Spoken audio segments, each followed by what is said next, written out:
1. Appreciate everybody being here. Beautiful day in the Rose Garden. Tremendous distance between chairs. Social distancing. Tremendous distance between chairs. And away we go. 2. And as you know, even before this development, we've been doing more tests than any other country, anywhere in the world. The last month, how a failure to test blinded by the US to COVID-19, The New York Times, March 28, 3. Let's see how it works. It may not.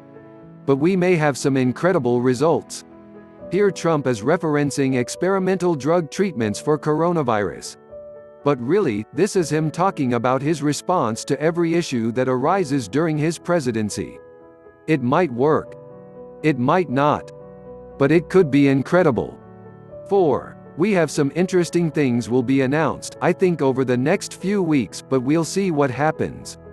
Again, classic Trump. He hints at possible medical breakthroughs without offering any evidence. I hope he's not just bluffing, but, if past is prologue, he probably is.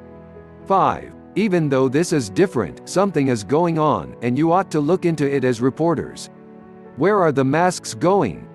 Are they going out the back door? How do you go from 10,000 to 300,000?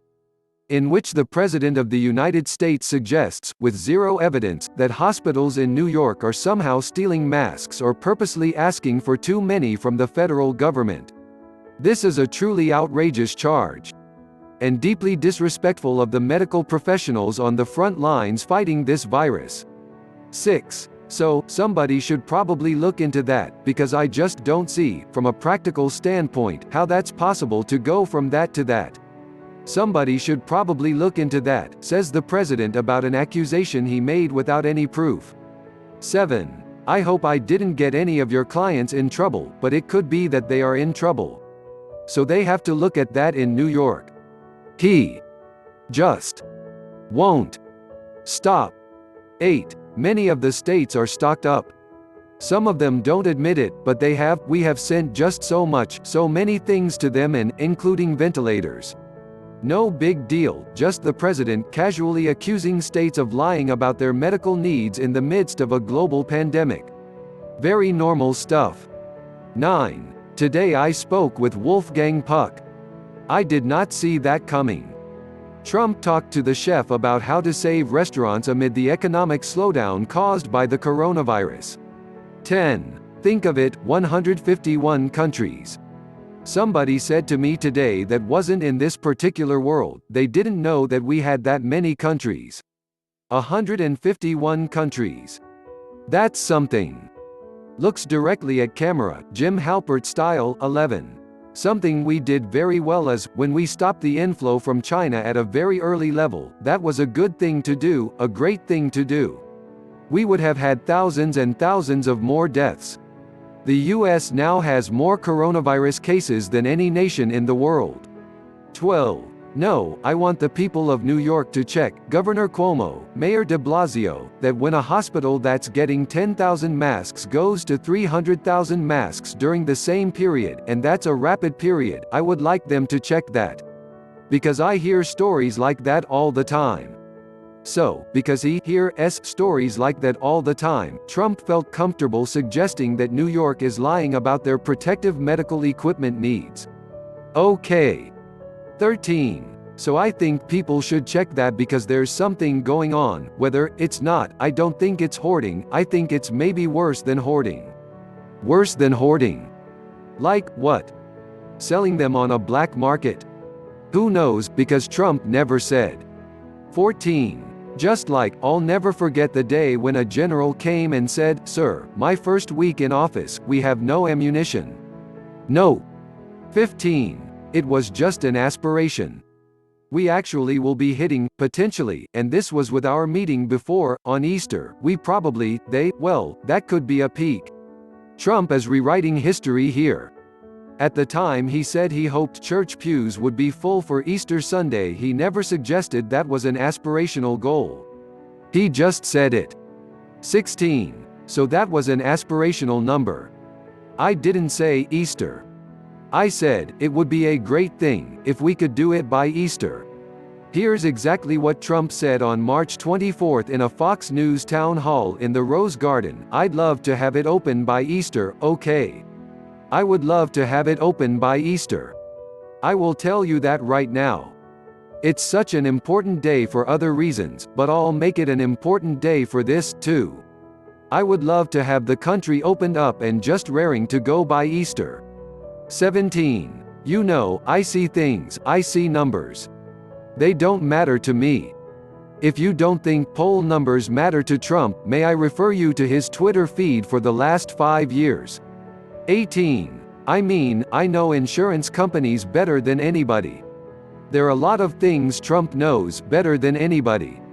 19. I didn't do that at all. Read the statement. Read the statement. Read what I said. I said we're going to look into possibly quarantine. I didn't say we're going to quarantine. The question here was whether Trump regretted threatening a quarantine of New York, New Jersey and Connecticut. Here's exactly what Trump said: "I am giving consideration to a quarantine of developing hot spots, New York, New Jersey, and Connecticut. A decision will be made, one way or another, shortly." 20. So the concept of quarantine was thrown out to me. Really, would love to do it, they would love to do it. And I thought it was too much to do, because the people are doing a great job with it. Oh, so the idea of a quarantine was someone else's idea, eh?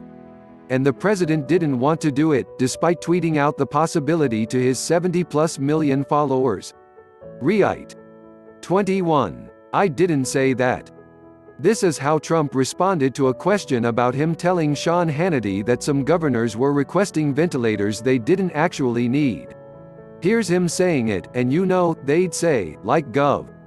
Andrew Cuomo and others that say we want, 30,000 of them, 30,000. All right. Think of this.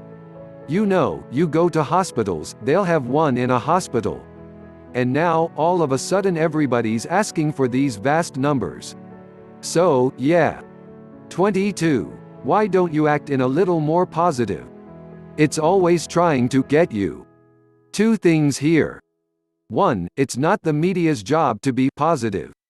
It's our job to cover the story and hold people in power to account. 2. It's not gotcha journalism to ask the president why he said what he said last Friday about governors and ventilators. 23. You didn't hear me. That's why you used to work for the Times and now you work for somebody else.